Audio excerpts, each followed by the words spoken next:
I'm curious, do you complete one project at a time or have multiple works in progress at the same time?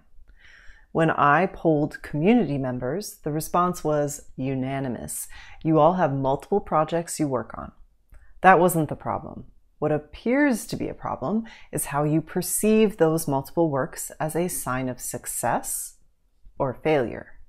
Some of you said things like, yes, too many interests, sad face, too much going on, and not enough time. I have one big painting that I work on almost every day. I'm exhausted, but I won't give up. I started 2 paintings about 6 years ago and still haven't finished them. I need to be in the right mood to spend 4 hours on it. My perfectionist personality struggles with the unfinished work, but I know that I'm unlikely to make the necessary changes, so the easygoing personality lives with it and my creative personality just produces something else to replace it. In fact, many people shared they struggle to finish their art. It's as if having multiple works in progress is not a sign of a successful, thriving artist, but instead represents a creative person who can't manage their time, is lazy, or easily distracted and bored. But what if that's not the case? What if multiple works in progress, and in fact some unfinished work, are instead a normal, regular part of the creative process? Hi, I'm Carrie. Here on Artist Strong, I help self-taught artists with home studios who feel stuck with their art move from wondering what's next to confidently expressing themselves through unique, original art. To date, thousands have joined the community. If you feel like gaps in your learning are holding you back from making your best art, sign up for my workshop that you can start watching right now called How to Create Art from Your Imagination. It's completely free and the link is in the description below. I'm a multi-passionate person with multiple interests. It means I have not only multiple works in progress, but they are usually long-term projects in multiple media. For example, a series of drawings inspired by my collage work, my Women Who Tattoo series, and my primary caregiver art project are some of the things I'm currently working on. Well, how can I possibly finish it all? And even worse, what if I don't? Here's how I do it. Chunk your time. Time can be your ally or your enemy. What about trying to focus on one project or medium for like a 2, 4, or 6 week time span? I'm not limited to one artwork or project. I can still work on other things, but I'm deciding to prioritize one work or series over other projects. It allows me to keep variety to stay captivated, but it also lets me see greater progress, which fuels my motivation and interest. Trust your gut. Sometimes you want to work on something, sometimes you don't. Have faith. There is a reason, read this, and accept that it may mean putting something else on pause.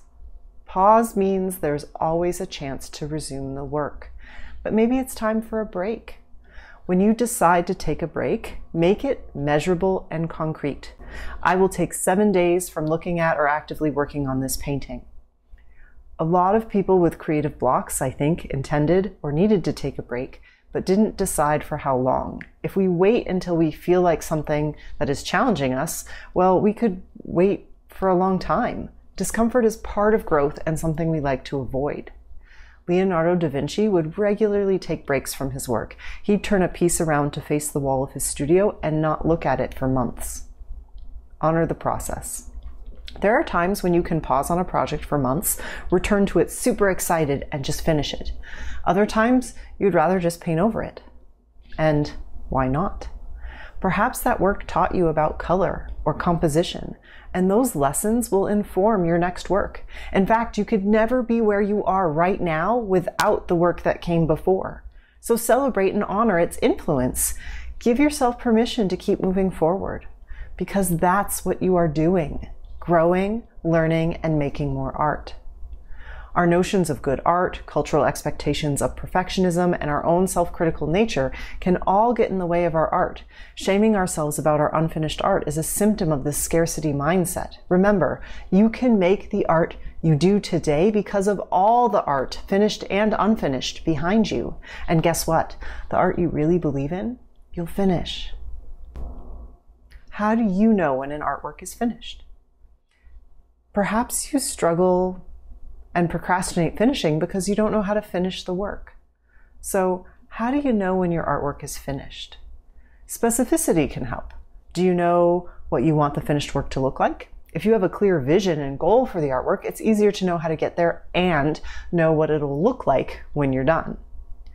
Or perhaps you start with a glimmer of an idea and let the painting come to you. This may sound silly to you, but I talk to my work to understand it better. When I was working on Barbara in my Anonymous Woman series, I realized I had a lot of negative space in the background. I sat in front of the piece and in my mind asked myself or the work, what do you want next? I got really curious and sat in the quiet looking at the work, waiting for an answer. That let me think about color palettes from the 1940s, the embellishing with craft materials I wanted to explore, and ultimately to hand embroider the background that took over 200 hours to complete. And I didn't mind the time it took. I loved that piece. This is a question that plagues many artists. Here are some things to consider. Confidence. Do you feel confident in the work you've done? How is the confidence in your skill and decision-making as an artist impacting your ability to decide what's next? Skill. Have you applied your skills to the best of your ability? Are there new skills you want to develop or skills you wish to improve on to achieve a certain effect in the work? Critique. Have you sought feedback from trusted sources? It's especially important to do this while the work is in progress, so you have a chance to use that feedback to inform the current work. Times you might ask for feedback include your initial composition, when the piece is halfway finished, and when you think you're close to complete. The only time I don't love engaging in critique is when an artwork is finished. This can be valuable and worthy for developed artists who have a series of artworks and seek to push through to new levels. I find this especially difficult for newer artists who are proud and happy to share their finished work, only to feel like they're now being told everything is wrong with it. Curiosity. Are you still curious about the piece or ready to move on? If you find you're dragging your feet and feel like you have to finish the work, ask yourself, why? Sometimes we need a little push, and sometimes we just don't want to finish an artwork, and that's okay. Maybe you shouldn't finish it at all. Learning and discovery took place, and you needed that for the next new idea. Ask it. Sometimes simply asking the artwork if it's done can provide an intuitive answer, like I did with my Barbara work. Will another mark help or hurt? This is crucial. Sometimes adding more can detract from the work.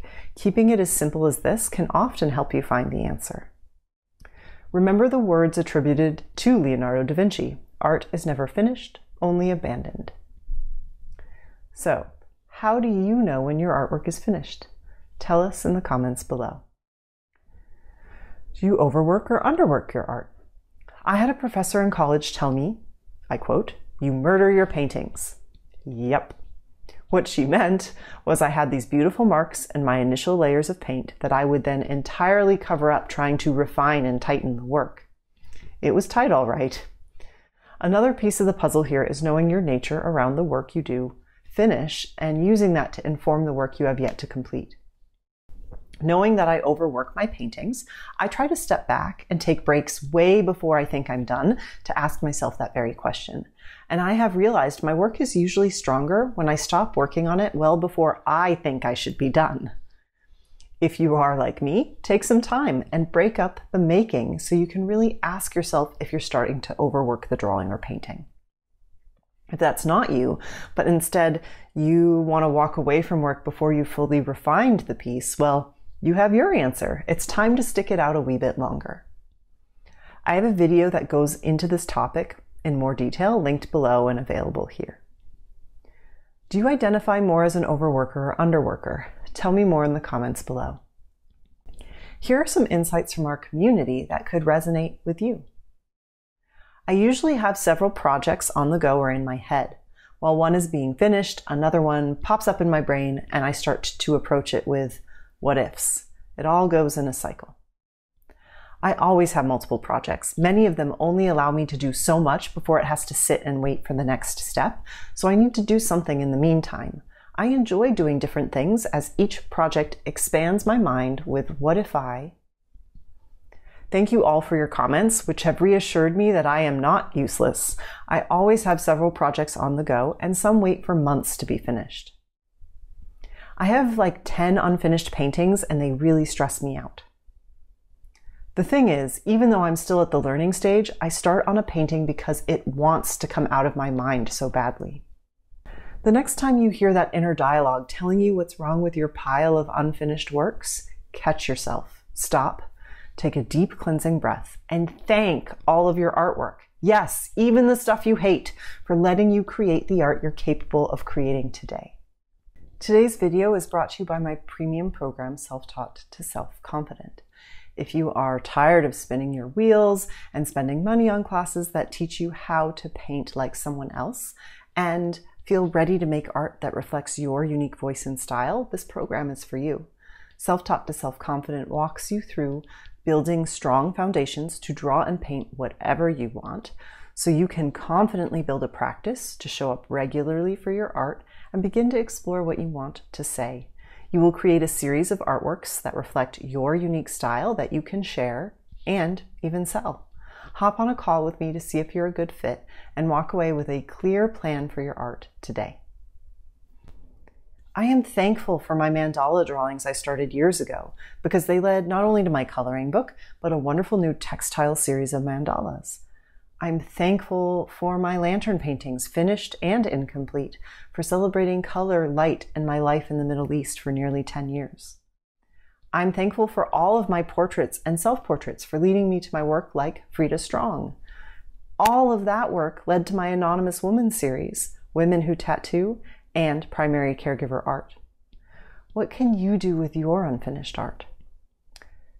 When you decide that some work is ready to be retired, I have ideas for those too. Check out my article, 50 Ways to Use Your Unfinished Art, which includes suggestions like swap it with a friend, cut it up, or simply paint over it. I've donated my canvas to schools, painted over work, cut it up, and more. It's afforded me some real freedom to experiment, play, and make room for more art in my mind and studio. Who knows what new work and ideas you might uncover by playing around with your unfinished work? What's one thing you could do with the unfinished piece you've decided to let go? Tell me about it in the comments, and then go do it! Embracing multiple unfinished art projects is not a sign of failure, but a testament to your creativity and ongoing growth as an artist. By chunking your time, trusting your gut, and honoring the creative process, you can manage and benefit from having several works in progress. Remember, every piece of art, finished or unfinished, contributes to your artistic journey. Share your experiences with unfinished art in the comments below, and don't forget to like and subscribe to Artist Strong for more insights and inspiration. Thank you so much for watching, and remember, proudly call yourself an artist. Together, we are Artist Strong.